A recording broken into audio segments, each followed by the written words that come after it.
¿Quiénes son ellos? ¿Las mafias? Mire, todos los que representan algún poder que tiene un interés que va más allá de lo legítimo. Y eso puede estar dentro del poder público, puede estar dentro de las actividades delictivas, todos aquellos que creen que el poder es un instrumento para abusar y que de alguna manera toman fuerza a través de un acto de violencia o un acto de corrupción. Que el poder comienza, muchos dicen desde abajo, pero ciertamente viene desde la directriz, ¿no? Desde la indicación misma del superior. En este país no se puede delinquir si no están todos de acuerdo. ¿Y usted cómo le hizo para estar fuera de esa máxima? Con esa polémica a la que usted se refiere y con esas confrontaciones y esos problemas a los que usted se refiere. Finalmente, los derechos y la fuerza de la sociedad a veces se logra imponer y lo estamos viendo en muchas ocasiones. Y cuando uno está del lado de la comunidad y del lado de la sociedad, pues uno tiene que tener un criterio y establecer su lugar con mucha claridad y defenderlo. Hay una cifra que llama mucho la atención sobre la economía del delito, ¿no? Que catalogan 22 delitos más o menos y que México está de entre los primeros 21 que tiene la trata de personas, el robo, el tráfico de armas, la corrupción que ya hablamos. Pero la cara que hoy tiene el Distrito Federal en comparación de hace 20 años y de la que usted también le tocó manejar dentro del gabinete local y a nivel federal, ¿tiene otro rostro? ¿Está teniendo otra visión México? ¿O con los últimos hechos también recientes en la zona de Tepito, en las denuncias? ¿Cómo podremos ir desmenuzando esta figura que quieren crear del México de hoy? Mire, yo creo que lo que está ocurriendo es algo de lo que finalmente no se podía escapar el Distrito Federal. La Ciudad de México ha sido una ciudad que sus niveles y sus promedios diarios delictivos no son bajos. Son altos, no son los más altos del país, ni mucho menos, pero son altos. Lo que no había habido en México era una expresión de violencia como la que ahora se está mostrando, que quiere decir que está entrando en una dinámica que se está acercando a la que en todo el país ya se ha dado y que ha rebasado inclusive esa parte para convertirse ya en un choque entre la autoridad y los grupos organizados que afortunadamente todavía no se da en esta ciudad. La economía del delito florece en las fabulosas ganancias de los mercados informales, en los turbios negocios del narcomenudeo, la piratería, la trata de personas, el robo de autos, la extorsión, el secuestro. Los primeros beneficiarios de estos negocios son las organizaciones criminales. El delito se ha convertido en una industria.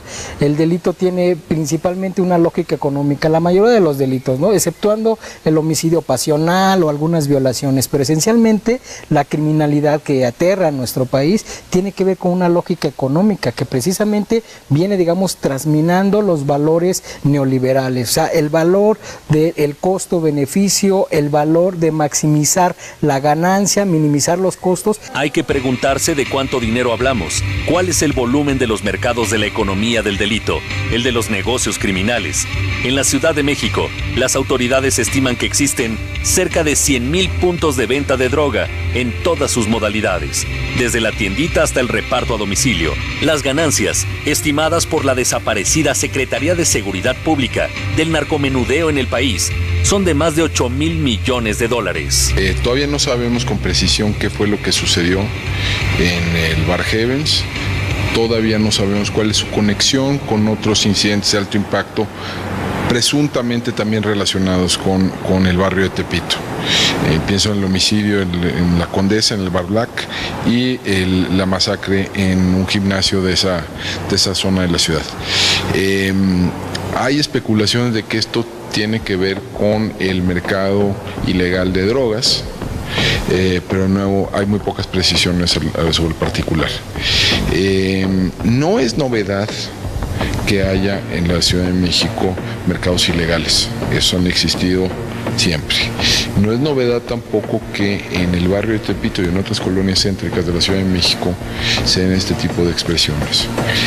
Lo que resultaría novedoso si es que en efecto esa es la causa de estos incidentes, es el comportamiento de los actores de ese mercado de esa manera. En cuanto al comercio informal, datos de la Canaco estimaban que sus ventas ascienden a 80,000 millones de pesos al año. El año pasado, el sector informal generó el 60% de los empleos en el país.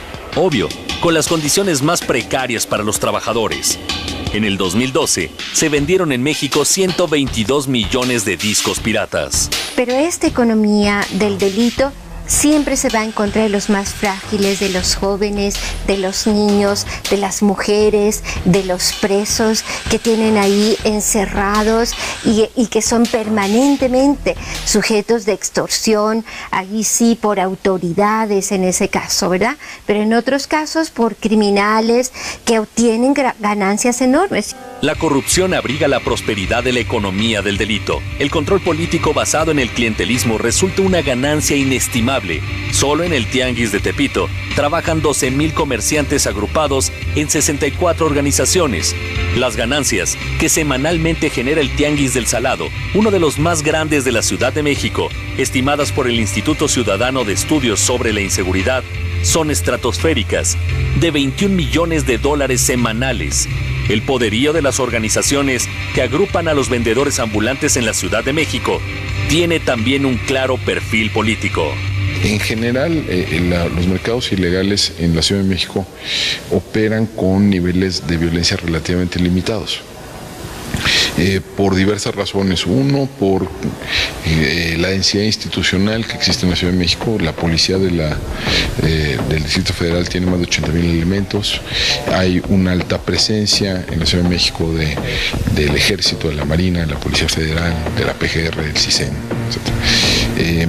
Entonces, las posibilidades de operar de manera muy visible y muy violenta son menores. También el tamaño mismo de la ciudad y el tamaño del mercado para bienes y servicios ilegales previsiblemente uno puede hacerlo atractivo para muchos jugadores, pero a su vez es tan grande que es muy difícil que cualquiera lo monopolice o que siquiera lo intente monopolizar. Un negocio de tal magnitud económica con innegables beneficios políticos para quien lo controle genera conflictos. En su declaración ministerial, el dueño del bar After, Heavens, en la zona rosa de la Ciudad de México, el lugar donde por última vez se vio a 12 jóvenes avecindados en Tepito, señaló la participación de integrantes de la Unión, grupo delincuencial dedicado al narcomenudeo, confrontado con la banda de los Tepis.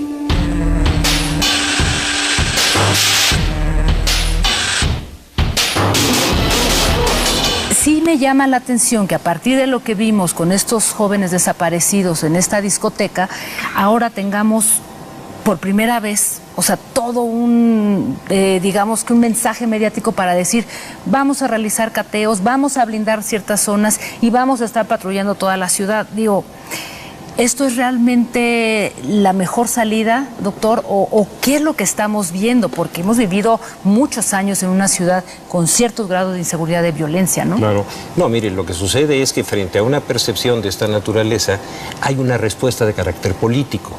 Dicen, bueno, vamos a hacer algo, vamos a tomar cartas en el asunto, vamos a tratar de detener este problema. Ni modo que se queden callados, eso no lo pueden hacer, políticamente sería un suicidio. Entonces salen a dar una respuesta de alguna naturaleza para poder evitar el deterioro de la gobernabilidad y de la imagen del gobierno. En realidad, lo que usted me está diciendo tiene toda la razón. El problema ha existido siempre, se salió de control. Hay una respuesta para poder decir que se está haciendo algo, pero en realidad el problema es tan grave que ya empezó a dar resultados de esta... Se salió de las manos. Es decir, que la percepción superó la realidad, que están actuando bajo esa premisa. Mire, yo lo que creo es que la percepción es uno de los factores más importantes de la gobernabilidad. Usted no gobierna si no tiene la percepción de que es una persona aceptable para la comunidad, que la comunidad lo obedece y lo entiende, y si esa gobernabilidad se pierde en el momento en que ya no hay ese respeto y ese control, en ese momento la capacidad política se va reduciendo y eso es lo que no quieren que les ocurra y es lo que están tratando de hacer y lo que dice Jacaranda. Están dando una respuesta inmediata de carácter mediático y político para detener un deterioro también de carácter político de algo que estaba latente, que explotó que no se había podido prevenir o que había ciertos acuerdos de alguna naturaleza que lo tenían más o menos controlado, pero eso no significa que no estén cometiendo delitos. No, sí, claro. Mire, la parte fundamental pero es peligroso, doctor, nada más una pequeña acotación. Sí. O sea, es peligroso porque ya lo vimos en el gobierno pasado, desde la impartición de justicia, generar grandes golpes mediáticos, ¿no? Porque eso también atrinchera a la gente en sus casas, o sea, hay un riesgo en la vida pública y yo no estoy tan de acuerdo en que necesariamente para mantener la gobernabilidad tengan que hacerse y darse golpes mediáticos, decir, esto es lo que vamos a hacer ahora, ¿no? Que digo, ese es un tema, pero si me permite, porque tenemos aquí justamente a Mario Patrón, quien es el primer visitador de la Comisión de Derechos Humanos del Distrito Federal, lo tenemos en un enlace vía Skype y tomando un poco su comentario, yo quisiera preguntarle a Mario Patrón, a partir de toda esta... Mario, buenas noches. Hola, ¿cómo están? Muy Gusto bien. en saludarlos a todos, al doctor Hertz, desde luego. Muchas gracias, igualmente. Y bueno, solamente planteo esta pregunta para que la debatamos aquí en la mesa. Mario, estábamos comentando, nos has escuchado sobre esta nueva política de seguridad que se ha implementado en la Ciudad de México. Yo me pregunto hasta dónde todos estos cateos, toda esta implementación de un dispositivo de seguridad nos va a proteger a nosotros los ciudadanos de violaciones de la propia policía y de las fuerzas de seguridad que están empezando a trabajar esto en colonias como la Condesa, la Roma, el Centro Histórico, la propia Zona Rosa. Sí, lo primero que tendría que decir, y que seguramente el doctor Hertz estará de acuerdo conmigo, es que no hay una disociación entre las políticas de seguridad y una política de respeto a los derechos humanos. Constantemente se establece, se señala como un argumento político que para combatir el delito, prevenir la seguridad pública, se tienen que violar derechos humanos. Justo parte de nuestras investigaciones ahora asociadas con el lamentable hecho de las 12 desapariciones de este bar, discoteca Haven, es que estamos monitoreando la legalidad y el debido proceso en la investigación.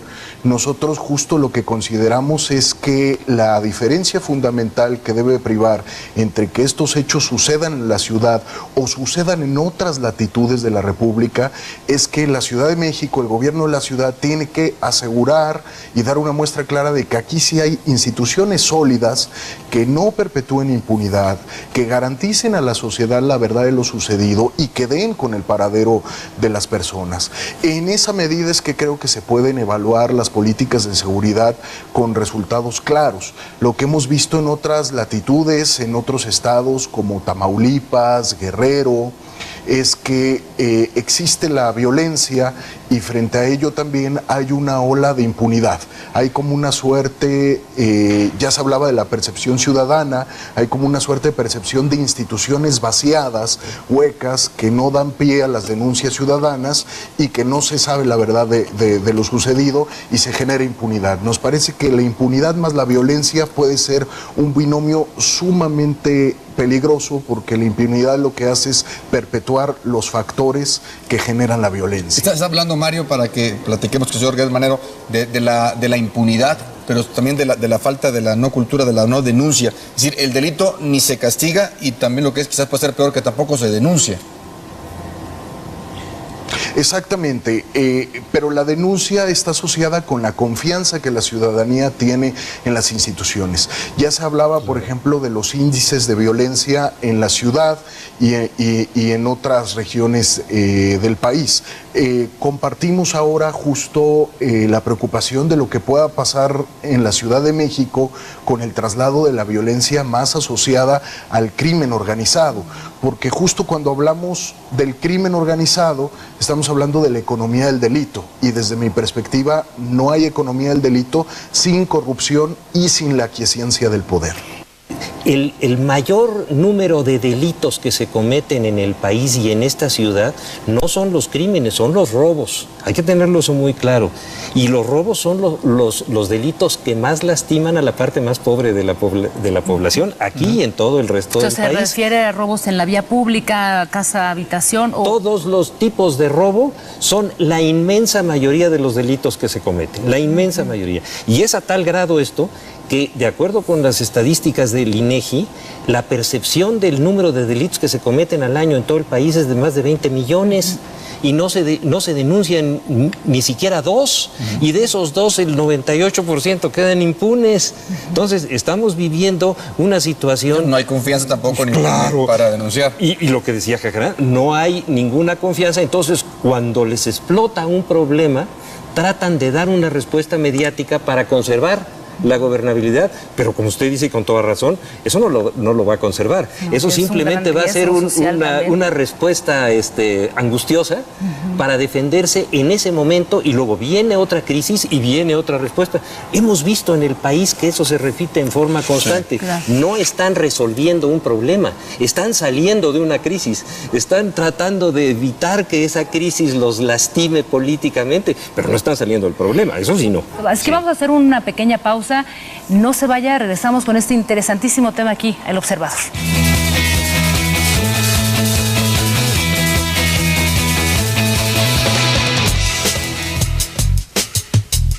La corrupción es raíz de la economía del delito. Un ejemplo documentado es la evasión de impuestos de los indígenas hacia la corona española, en un intento de supervivencia porque eran impagables. La Santa Inquisición, por ejemplo, que se dio aquí y que juzgaba a la gente, a menos que estuviera dispuesta a entregar sus bienes. Sin corrupción no habría crimen organizado o desorganizado.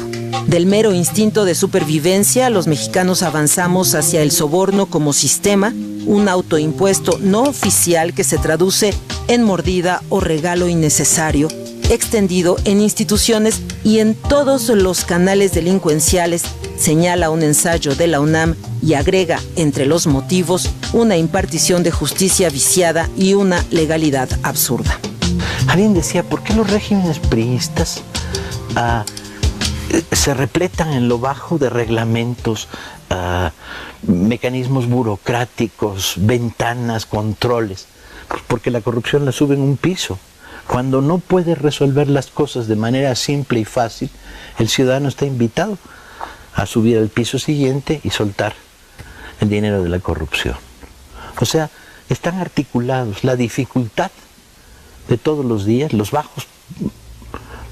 altísimos costos de hacer las cosas bien, está articulado con el costo de la corrupción. Otra de las razones, dice el ensayo, es la asimetría social injuriosa. Han seguido un modelo económico que ya a nivel mundial no funciona, excepto para la economía del delito, que es el neoliberalismo. Ese modelo, ¿qué es lo que te da? Desigualdad social. Estamos en este momento, y dicho por las cifras oficiales, con más población pobre. Cuando digo pobre, es esa población que no le alcanza para poder sobrevivir. Y dentro de esa población, 21 millones de gentes que no les alcanza ni siquiera para comprar la canasta básica. Y el desastre empieza con la guerra contra el narco de Calderón, que es lo más delirante que imaginarte puedas. Si la analizas hoy dirás, bueno, ¿cómo era una guerra gringa? ¿Por qué nos la echamos nosotros? Control de armas no hubo, control económico, investigación de los mecanismos económicos del delito nunca se hicieron. ¿Cuántos banqueros detenidos? Y ya no me refiero a gerentes de sucursales, me refiero al cuate de una sucursal en La Laguna. Ni uno. ¿Cómo se movían todas estas cantidades inmensas de dinero? A saber, nadie lo estudiaba. Investigación cero, inteligencia cero, tus departamentos de inteligencia estaban dominados por el narco. Bueno, si tomas todo eso, encontrarás que Calderón hizo una guerra para quitarse encima la presión de haber llegado a la presidencia de una manera ilegal. Y bien, ¿algo que agregar? Hoy como contrapesos en la sociedad tenemos la denuncia pública, el debate y la presión social. Básicamente. Sí, que como en México no hay dos, porque si hubiera dos estaríamos en el otro.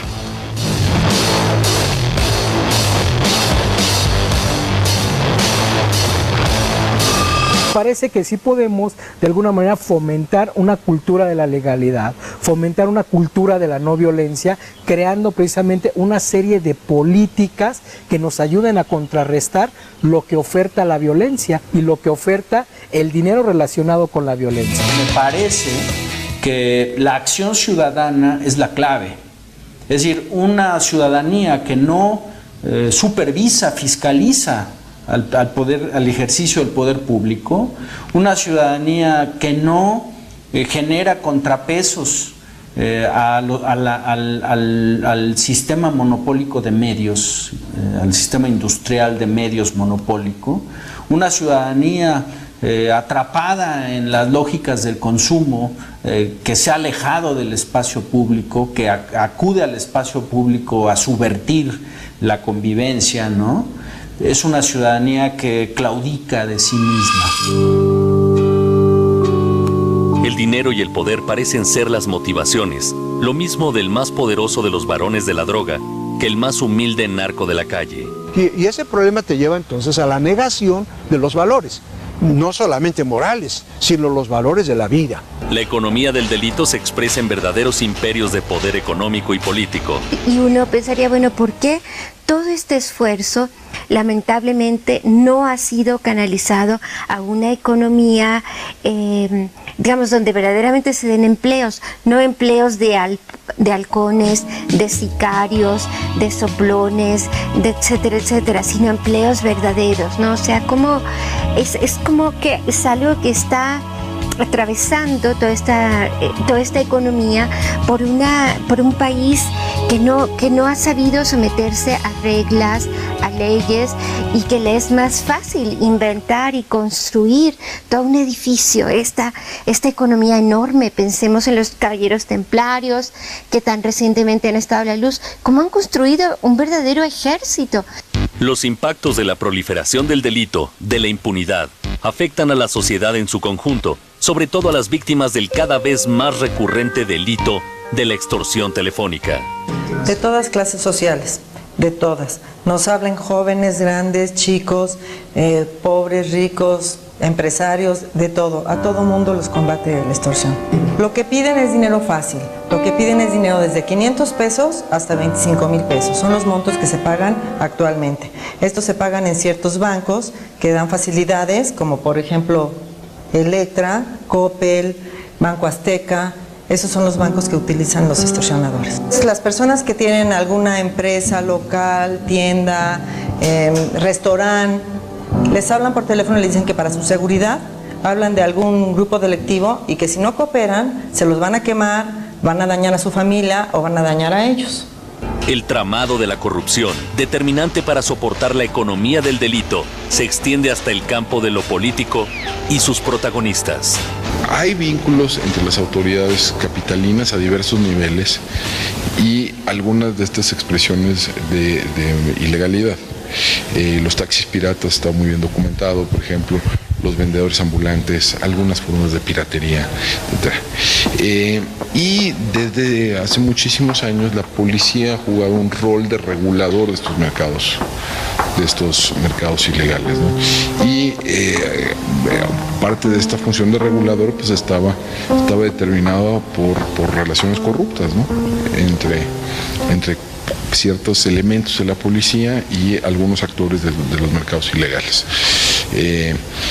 ¿Esto llega hasta la autoridad política o se queda en la policía? Lo ignoro. Un par de ejemplos de los sectores industriales dañados por la piratería. Se estima que 50% de las prendas de vestir vendidas en el país son piratas o de contrabando. La pérdida de empleos en la industria discográfica es de más del 70%. Habría que preguntarse cuál es el monto de la ausencia de recaudación fiscal en los tianguis que se extienden por las calles y plazas del Distrito Federal y del país. Por ahí decían, nadie puede contra los cañonazos de dólares. O sea, es decir, la idea de que se pelee, que se haga una lucha por cuestión de dinero, hace precisamente que todas las instituciones estén en riesgo. Más allá de los daños ocasionados a las víctimas del delito, está la afectación a las instituciones. El crimen organizado ha puesto contra la pared a nuestra incipiente democracia al establecer la ley de la violencia y la corrupción en muchos de los municipios de nuestro país.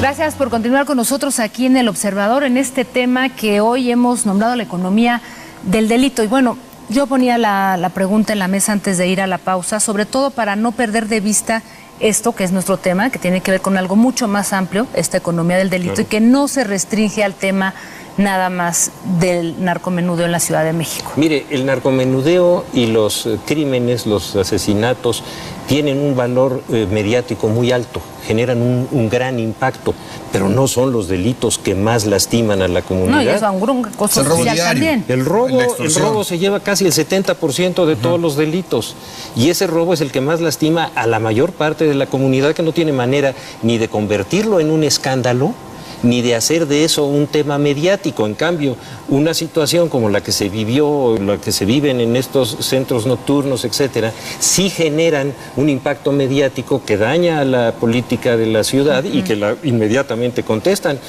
Pero los asaltos que hay en los microbuses, bueno, nomás hay que oír los noticieros del radio en la mañana. Sí, es un rosario de denuncias. Tenemos más sobre ese tema porque también quienes han pasado o vivido muy de cerca este tipo de hechos es en las discotecas y en los bares. Está Ismael Rivera Cruz, director de la Asociación Nacional de la Industria de Discotecas, Bares y Centros de Espectáculos, AC. ¿Cómo estás, Ismael? Buenas noches. Hola, César, buenas noches. Un saludo también a Jacaranda y al doctor Jesús Manero. Gracias. Buenas noches. Ustedes lo vivieron y tengo el reporte que hace 3 años más o menos ustedes denunciaron ante el gobierno federal sobre lo que estaba ocurriendo en las discotecas, esta presencia de los grupos de delincuencia organizada con los famosos derechos de piso, las extorsiones. ¿Esto es cierto, Ismael, que ustedes lo denunciaron y que no le hicieron caso, o ya tiene tiempo que estaba pasando esto y no lo habían dado a conocer? Bueno, primero yo quisiera aclarar 2 puntos. Uno, el lugar en donde se desaparecieron estas 11 personas es un lugar que no es un bar, no es una discoteca en sí, es un centro clandestino que operaba como after hour con todas las clandestinidad de vida y por haber, porque el restaurante inclusive el lugar se anuncia como restaurante. Nosotros en el 2010, es cierto, empezamos a notar que grupos de personas no identificadas para nosotros empezaron a visitar ese tipo de establecimientos, a los bares y discotecas que están a la luz pública, que operan como tal y que tienen su licencia de funcionamiento y sus documentos legales, para amedrentar a los propietarios y a los gerentes, advirtiéndoles que si no los dejaban entrar a vender su droga, pues iban a matar a los empresarios. Esto se fue haciendo de forma muy paulatina. En el 2011 volvimos a denunciarlo. Yo en lo particular lo platiqué con la gente del equipo de Marcelo Ebrard, en donde le hicimos lo pusimos al tanto de lo que estaba sucediendo. Un mes antes de que cambiara el gobierno de la Ciudad de México en el 2012, en noviembre, estos grupos empezaron a presentar con mayor frecuencia y de una manera ya amedrentando y amenazando ya con armas a los establecimientos, en donde inclusive les mandaron algunas cabezas de perros degolladas, advirtiéndoles que su cabeza iba a ser la próxima si no les permitirían la entrada. Esto nos llevó a tener una reunión con la Secretaría de Gobierno y en ese momento era el gobierno de transición. Así lo hablamos también en su momento con la Secretaría de Seguridad Pública, inclusive les dimos algunos mapas en donde sugeríamos nosotros que se hiciera presencia de la autoridad para disuadir este tipo de eventos. No nos interesaba, yo creo que no es el tema agarrar al narcomenudista, que es el que está llevando la droga a los lugares, porque pues, al final de cuentas al día siguiente van a mandar a otro. Lo que nosotros sugeríamos era que se hicieran unos trabajos de inteligencia en donde se llegaran con quiénes eran los grupos, porque al final de cuentas, el discurso de la Ciudad de México era que nunca iba a haber unas caravanas de camionetas con gentes armadas circulando a las 3 de la tarde por insurgentes. Eso no va a suceder y nunca lo vamos a ver, pero sí en las noches llegan en vehículos viejos que van llegando de carros en carros, y cuando uno se da cuenta ya hay 30, 40 personas afuera del establecimiento y el establecimiento está en total indefensión. La respuesta que tuvimos por parte de la autoridad fue que denunciáramos. Ningún empresario quiere denunciar ni lo piensa hacer, porque pues está en riesgo la vida de las personas. No sabemos quiénes son esos grupos, si son impostores o son de veras, pero por su forma de operar, por lo que ha ido venido sucediendo, pues nos damos cuenta que nos podemos enfrentar a lo que vivimos nosotros como industria nacional nocturna en toda la franja fronteriza del país, inclusive pues, en la zona centro como fue Morelos, Guerrero, que se bajó a Veracruz, a Quintana Roo y demás, y vimos lugares quemados, gente incendiada, muertos y demás, ¿no? Entonces eso nos preocupa de sobremanera, y sobre todo que sí lo advertimos en su momento y pues no hubo respuesta. Señor, una pregunta. El doctor Gertz Manero te pregunta, Ismael. Sí, gracias. ¿Usted considera que este fenómeno de violencia comienza con el escándalo aquel del Bar? ¿O es algo distinto? No, por supuesto que no. El Bar fue un tema entre dos particulares muy identificados, que no tenía nada que ver con tráfico de drogas ni nada de ese tipo de cosas. Ahí sí fue, inclusive están confesos y declaradas las personas involucradas en el tema. Y aquí esto obedece a un espacio, un vacío que encontró ciertos narcomenudistas que se fueron penetrando y fueron viendo que no pasaba absolutamente nada. Así lo leemos nosotros, así lo entendemos nosotros, y al final empezaron a encontrar un mercado en el cual estaba totalmente virgen y empezaron a introducirse de esta forma. A ver, el tema de la droga pues está en las escuelas, está en las casas, está en las calles y está en los lugares, y necesitamos en conjunto hacer algo para poderlo frenar de tajo. Señor, una pregunta nada más. Con motivo de aquel problema que hubo, después se vinculó con una serie de personas que sí estaban dedicadas al narcotráfico, que sí fueron detenidas inclusive cerca de la Ciudad de México, y que si independientemente de la violencia que haya existido entre dos personas, sí hubo alguna información en ese sentido. ¿Ustedes la tomaron en cuenta? ¿La conocieron en su momento? Sí, nosotros estamos hablando de Bar, ¿no? Sí, señor.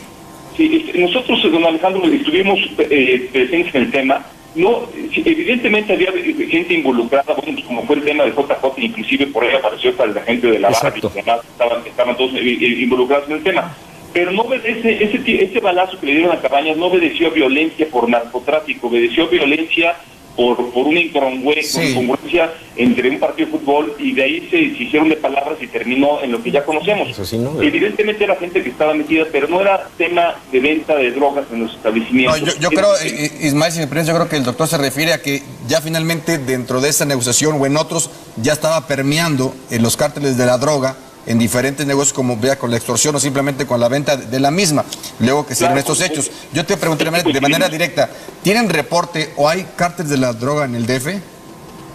Pues bueno, pues está el tema. Yo hice la declaración en forma recientemente, en donde pues no con la intención de dañar al gobierno ni con la intención de dañar la imagen del gobierno, simplemente con el hecho de decir la verdad, porque nosotros estamos en el riesgo de perder los patrimonios, por un lado, por parte de la autoridad, porque puede aplicar la ley de extinción de dominio de los establecimientos en donde se detecte que se está permitiendo la venta de drogas, aunque el empresario no lo haga directamente. Bueno, pues hay un vínculo. En el momento que no denuncia, pues también lo pueden hacer cómplice del tema, porque tú sabes, tú lo permites y no lo denuncias, pero también si se denuncia, bueno, pues se puede pagar inclusive hasta con la propia vida. Entonces, es por ello que lo sacamos recientemente a la luz pública con la intención de que la gente conociera el tema, la opinión pública, y sepan en qué situación estamos los centros nocturnos de la Ciudad de México. Y bueno, a raíz de los hechos, de lo que sucedió ahorita de los hechos desaparecidos en el Bar Heaven, y este operativo que ha hecho el gobierno de la ciudad, sacando a la calle y verificando establecimientos en materia de protección civil y demás, se ha disuadido tremendamente. Lo que nosotros estamos en la expectativa es que, bueno, pues ahorita por lo que está sucediendo y por las acciones del gobierno, pues esta gente se retira, pero estamos convencidos y seguros que en cuanto se relaje este tema va a regresar. Ismael, ¿no? Se ataca de frente.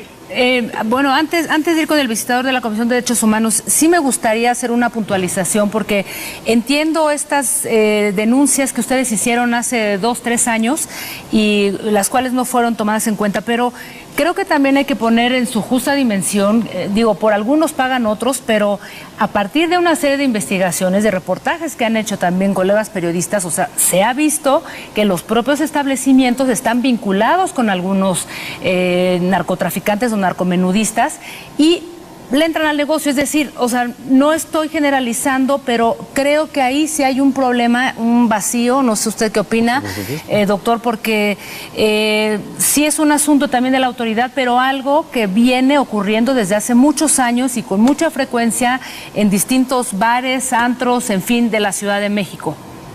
Y mire, hay algo que, perdón, sí, adelante. Algo que es muy importante y que el señor señaló. Es decir, el lugar a donde hubo este levantón es un lugar que estaba trabajando en absoluta ilegalidad, ¿no es así, señor? Es correcto, totalmente correcto. Es decir, ¿cómo es posible que un giro de esta naturaleza, que es un giro negro, así, ¿no?, que lleva trabajando, y ¿a poco los policías no lo veían? Pues claro. ¿A poco nadie sabía que eso existía? Eso, Sí, ¿quién lo puede creer? Inclusive, nosotros le llamamos a este tipo de lugares clandestinos giros negros, que son los que violan la autoridad. Ahorita la propuesta de nosotros es que se haga un censo en la ciudad, porque el gobierno no tiene un censo de los establecimientos mercantiles de vida nocturna. Recordemos que son establecimientos que son muy flotantes, pueden existir hoy, mañana ya no. Entonces hay que hacer un censo y por medio de los propios cuadrantes de la seguridad pública poder monitorear los establecimientos que están totalmente legalmente establecidos y los establecimientos que están operando de forma itinerante, incluyendo las propias instituciones clandestinas. No estamos exentos, Jacaranda, de que hay algunos empresarios que puedan prestarse a esta práctica, pero sí quiero aclarar que no son todos los empresarios de la vida nocturna, la gran mayoría operan con su total legalidad, pero sí han sido amedrentados por estos grupos y bueno, pues ante la amenaza y ante ver enfrente 10 o 12 personas o 15 personas armadas amenazando a uno, pues no le queda otro más que abrir las puertas y dar piso a la autoridad. Ismael, ¿te han amenazado? ¿Qué negocios tienes? No, afortunadamente todavía no. Espero que esto no nos lleve a algún tipo de amenaza, pero hay que denunciarlo. No tenemos detectado, no estoy imputando ni señalando absolutamente a nadie en especial, no los tenemos identificados ni detectados. Y al final de cuentas, pues alguien tiene que dar y la cara y decir lo que está sucediendo con la intención de proteger a los empresarios, proteger a los empleados y principalmente proteger a los 500,000 personas que salen un viernes y 600,000 un sábado a divertirse en la Ciudad de México, ¿no? Sí. ¿Y qué dirías, no? Sí, yo creo que Mario Patrón. Con Mario Patrón sobre este tema de los derechos humanos. ¿Qué tantas denuncias han habido? ¿Qué tanto seguimiento le están dando ustedes? Y en tu opinión, ¿se rompió ya hubo acuerdos? ¿Tú crees que se hayan roto los acuerdos entre gobierno con la delincuencia organizada para que se desaten los demonios? Sí, César. Mira, yo quisiera comentar que si bien coincido con el doctor Hertz de que el robo y los delitos patrimoniales digamos, son sumamente delicados, onerosos y generan mucho sufrimiento a la sociedad. Cuando hablamos de narcomenudeo, no podemos olvidar que es solo un eslabón de toda una cadena de crimen organizado. Para que haya narcomenudeo, tenemos que hablar de que ya hubo una producción, una refinación, una transformación, una transportación del producto, de las drogas, de los enervantes. Y el narcomenudeo es solamente la fase de la comercialización.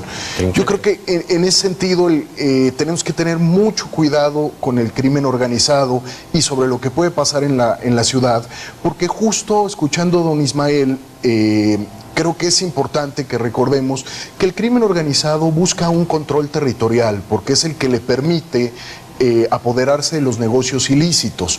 Pero una vez ya que se apodera de los negocios ilícitos, justo acude a aquellos negocios lícitos también para apoderarse. Y es cuando tenemos factores de lavado de dinero y cosas todavía mucho más elaboradas y más complejas y que desde mi perspectiva dañan de manera mucho más fuerte a la sociedad. Entonces, me parece que la impunidad sigue estando en el centro. Quería hacer usted una pregunta. ¿Qué le parece si la pone en la mesa? Vamos a hacer una pausa y volvemos. ¿Cuál era la pregunta, doctor? Mire, el tema yo creo que es fundamental. Estos son negocios sucios, los del crimen organizado. El crimen organizado es un negocio que genera delito y que genera una enorme cantidad de dinero y hay que ver ¿a dónde va ese dinero? ¿Y quiénes se benefician de este negocio? Porque ahí es donde está la clave. Bueno, pues vamos a hacer una pequeñísima pausa, regresamos al Observador y bueno, pues el doctor Gertz Manero acaba de poner una interesante pregunta en la mesa. Volvemos.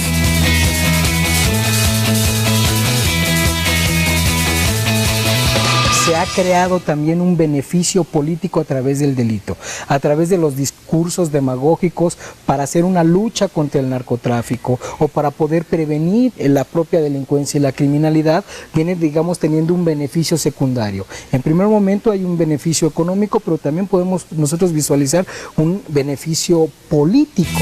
El crimen organizado nunca va a terminar. Lo que tenemos que luchar como ciudadanos y exigirle al poder público que termine es la disrupción que genera la violación de la ley en nuestra convivencia. Desde el lugar donde se castiga el crimen nace el crimen. Testimonio de un preso en el reclusorio preventivo Oriente. En enero de 2010 me cambiaron al dormitorio 2 de la zona 1. Hay mucho secuestrador profesional y bastante delincuente de cuello blanco que se vuelven extorsionadores. Envían en su representación en el exterior a emisarios para hablar con la familia o al negocio de su víctima y le cuentan la historia de que su interno está en grave peligro. Le dicen que han escuchado conversaciones de que lo van a matar o hacerle daño y que ellos están en condiciones de ofrecerle seguridad total por una cantidad mensual de 4,000 o 12,000 pesos. Es evidente que en México hay tipos de delitos que gozan de un enorme consenso social y incluye la extorsión, incluye el robo, incluye el fraude e incluye el enriquecimiento ilícito. Mientras los incentivos sean tan altos, los incentivos al intervenir en una actividad ilegal sean tan altos, la violencia va a ser de una dimensión que tenga que ser. La economía del delito integra 22 delitos graves a nivel mundial. De esos, en México se cometen 21. ¿Cómo cuáles? Como la trata de personas, el tráfico de armas, la piratería, la prostitución infantil, el secuestro y un largo etcétera. Mercancías y negocios dispuestos y expuestos. Tú no puedes ser un político, presidente municipal o delegado o delegada honesto y que tu policía esté permitiendo que en los mercados de tu ciudad se esté vendiendo piratería, contrabando de cigarros, ropa que es clonada, ropa que es contrabandeada o ropa que es robada. No es un régimen de partido de Estado, es de una mafiocracia político-empresarial que ha generado que en esas grandes alianzas pueda existir todo tipo de delitos. Y no es verdad que los delitos se generan desde abajo. Los delitos se generan siempre desde arriba. El pomposo nombre de delincuencia organizada obedece a su administración de canales criminales a nivel global. Y ante lo obvio, la tolerancia, el mutis, el no veo. Y si la autoridad nunca baja a los bares para ver si alguien, por lo menos preguntarles, yo les he preguntado, ¿alguna vez alguna autoridad te preguntó si alguien a ti te estaba extorsionando, cobrando por el asunto de prostitución que tú estabas llevando a cabo? No, nunca. Y ante todo, la complicidad. Porque hay que ver cómo se está hinchando de dinero el jefe de vía pública de la delegación. Y cómo el dinero que recibe el jefe de vía pública de la delegación, el jefe de sector de la policía, acaban en el bolsillo de un delegado. ¿Ves? Entonces, y después viene un candidato presidencial. Y ese candidato presidencial necesita camiones, entonces eso se financia con la extorsión en prisiones, se financia con la extorsión en la calle. A mí como reportero me ha permitido constatar esto que estoy diciendo, lo he documentado, lo puedo demostrar, ¿no? El INEGI indica que en México se castiga menos del 1% de los delitos y se denuncia menos del 92% de los mismos. Delincuencia organizada, economía del delito, corrupción, palabras clave del Diccionario Nacional.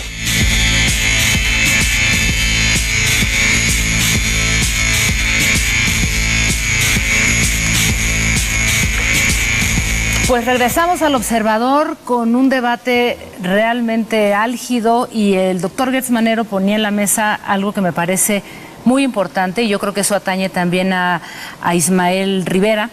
Hemos visto a lo largo de muchos años, y usted mismo también formó parte de la Secretaría de Seguridad Pública de este gobierno. Sí. O sea, no es un problema de hoy, ¿no? El tema de la inseguridad y todo lo que nos ha relatado hace un instante Ismael en términos de las extorsiones que se han dado, o sea, es un tema añejo, ¿no? Déjeme contarle una historia que es muy interesante. Cuando yo presidía el Consejo Ciudadano de la Ciudad de México, que es un órgano que debe ser independiente y autónomo, cuando me pidieron que enfrentáramos el problema de la inseguridad. Nunca había estado peor el problema de la inseguridad en la ciudad. Había más de 750 delitos diarios. ¿Cómo comenzamos a resolverlo? Precisamente atacando en una forma preventiva las áreas donde se generan los delitos. Y entonces esas áreas donde estaban los giros negros, donde estaban todos esos giros que no los autoriza la policía, los autorizan oficinas independientes del gobierno, que son las que dan los permisos, etcétera. Las propias delegaciones, sí, las delegaciones, ¿no? o los órganos de gobierno. ¿Qué hicimos? Bueno, generar una operación ciudadana oyendo la voz de los ciudadanos y logramos bajar los delitos de 750 a 440 diarios. ¿Sabe usted en cuántos están ahorita? En más de 500. Por más que hagan publicidad en un sentido o en otro, vean ustedes las encuestas y los datos del INEGI y van a ver cómo se volvió a descomponer lo que se había compuesto. Y sí, cuando realmente se escucha a la ciudadanía, cuando realmente se oye lo que les está pasando a los vecinos que están en esas zonas y cuando se hace un trabajo serio, aun cuando no todas las oficinas estén de acuerdo porque hay muchos intereses, los resultados son bastante razonables y no hay ese tipo de problemas. Cuando comienzan a haber arreglos y esos arreglos se descomponen y vienen... Ya no hay acuerdos. Y ya no hay acuerdos, entonces las cosas se empiezan a poner muy feas. Es decir, ¿hubo acuerdos antes en el gobierno anterior y hoy ya no existe? Yo le puedo decir una sola cosa, eso no lo sé. Lo único que puedo decir es que en los gobiernos anteriores no había habido esos niveles de violencia y ahora los hay. Pero usted dice, se rompieron los acuerdos. Cuando usted fue secretario de Seguridad Pública, ¿había acuerdos? De ese tipo, de entre nosotros, imposible. Entonces, ¿por qué no había una violencia tan alta? Déjeme decirle por qué. Porque se atacaba desde el punto de vista de los intereses de los ciudadanos los lugares a donde se iban a dar los delitos. Pero vuelvo a repetirle, la policía de la Ciudad de México no es la que da las licencias para los giros, La policía de la Ciudad de México no es la que tiene esas tareas, es otra parte del gobierno y muchas veces son las delegaciones y otras instituciones las que lo dan. Pero ¿cuál es la función de la policía? Prevenir el delito. Si sabe dónde se está cometiendo, hacer lo posible para que eso no ocurra, y entonces viene esa reducción y viene esa percepción de que las cosas están entrando al orden. Díganos una cosa, doctor, antes de pasar con Ismael. Sí. Este asunto que está viviendo es cuestión de partidos, una mafiocracia lo que está viviendo. No tiene nada que ver con los partidos, esto ha existido siempre. Es la relación entre el poder público y la delincuencia y el dinero que deja. Ismael, te escuchamos y queremos conocer tu punto de vista. Sí, bueno, pues es parte, yo creo que por esto la forma de atacar y combatir tiene que ser integral con todos los órganos de gobierno del Distrito Federal y en coordinación con el gobierno federal. Porque si bien es cierto, bueno, pues los lugares pues históricamente han estado inmersos en la corrupción entre el vínculo establecimiento mercantil de cualquier índole con delegación. Entonces, al final de cuentas, en el momento que se haga un trabajo coordinado con seguridad pública, con las delegaciones, con el gobierno central de la Ciudad de México, con la Procuraduría de Justicia, con órganos federales, que se investigue y se puede llegar a fondo muy fácilmente. Aquí, nosotros los empresarios estamos en la mejor disposición de que seamos reglamentados, de que no estemos en horarios tolerados como hemos estado históricamente en la Ciudad de México, pero tampoco queremos que sea la ley más modificada de la historia de todas las leyes de la Ciudad de México, que es la de establecimientos mercantiles. Cada legislatura llegan los diputados y vamos a cambiar la ley. Hoy tenemos una muy buena ley, una ley que no se presta en interpretación, una ley que es clara. Requerimos el reglamento y requerimos forzosamente el Comité de Evaluación de Riesgos para poder dar el primer paso a lo que es la regulación. Si hay la voluntad del gobierno, en año y medio podemos estar totalmente regulada la vida nocturna y se convertiría en la primera ciudad en la República Mexicana que tenga un padrón de una vida totalmente registrada, regularizada, y saber quién está al frente del negocio, quién es el dueño, quiénes son los gerentes, qué giro específico tienen, cuál es su aforo permitido y su horario de funcionamiento. Bueno, pues vamos a ir a unas conclusiones y por ahí también quedaría pendiente el tema de los casinos, ¿no? Porque digo, eso también forma parte de la vida nocturna y ahí hay otro hoyo negro tremendo, ¿no? Pero empecemos, si le parece, a concluir, doctor. Todo esto es un gran trinquete del que se benefician los que lo realizan y los que lo permiten. Es correcto. Así es. ¿Tiene solución? Por supuesto que tiene solución y como lo dice el señor, mucho más sencilla de lo que parece. Lo que pasa es que frente a esa solución hay una cantidad de dinero y hay una cantidad de intereses que entran en unas contradicciones y en unos pantanos de comprensión que parece que son insolubles. Son muy sencillos. Yo creo que sí que hay corrupción, Hay una cantidad de dinero tal y hay una cantidad de beneficiarios que son capaces de aguantar las peores tormentas con tal de seguir con el trinquete. ¿Te parece que no hay salida o...? Bueno, hay estas salidas momentáneas que las hemos visto, como usted lo señaló al principio, en muchas ocasiones y que finalmente no resuelven nada. Pero eso no es nada más el asunto de estos delitos, ¿eh? Es una estructura de poder, así funciona este país, ¿eh? Y usted lo dijo, sí, y usted lo dijo al principio, ¿se pueden arreglar las cosas a fondo? ¿Cómo vamos, no? Se pueden generar este tipo de crisis y algunas soluciones parciales, pero mientras el fondo no se resuelva y no se acabe con esa colusión, nada se va a poder resolver. Claro. Mario Patrón. Es imposible que exista una economía del delito sin la corrupción, sin la aquiescencia, sin la coadyuvancia del poder político. En ese sentido, para combatirla también hay que ver los circuitos de corrupción que la permiten y la consolidan, y en ese sentido los derechos humanos tienen un papel fundamental, básicamente para el combate de la corrupción. Doctor Gertz Manero, pues muchas una gracias. Última conclusión. Pues que el tema que ustedes escogieron finalmente es el resultado que hemos obtenido. Es decir, esto no es más que un giro negro, un negocio donde se benefician los que lo llevan a cabo y los que lo permiten y lo están solapando. Un giro negro o un hoyo negro. Un colorado que se va a cambiar de color. Muchas gracias, doctor. Le aprecio mucho. Muchísimas gracias. Gracias, doctor. Muchas gracias. Y también agradecemos a Mario Patrón, primer visitador de la Comisión de Derechos Humanos del Distrito Federal. Gracias, Mario. Buenas noches. Y también a Ismael Rivera. Todo gusto, muchas gracias, Ismael. Un abrazo. Gracias, hasta luego. Hasta pronto. Gracias, muy buenas noches. Pues muchas gracias, César. Hasta muy contenta pronto. de estar Buenas aquí en noches. este programa Muchas tan gracias. interesante. Y bueno, los esperamos en una siguiente emisión aquí en el Observador. La repetición el martes a las 9 de la noche. Martes a las 9 de la noche. Martes y el próximo sábado una emisión más del Observador. Que descanse, buenas noches.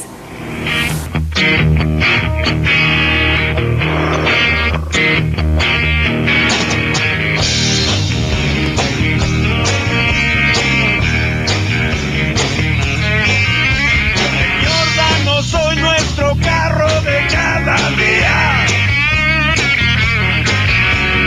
Va a cumplir la cuota que nos pide la policía. Líbranos de todo mal y de toda violencia. Va a robarnos otro carro con toda decencia. No me la dejes caer. Con tantos modelos de autos que hay hoy en día, con sus alarmas de satélite hacen que me ría.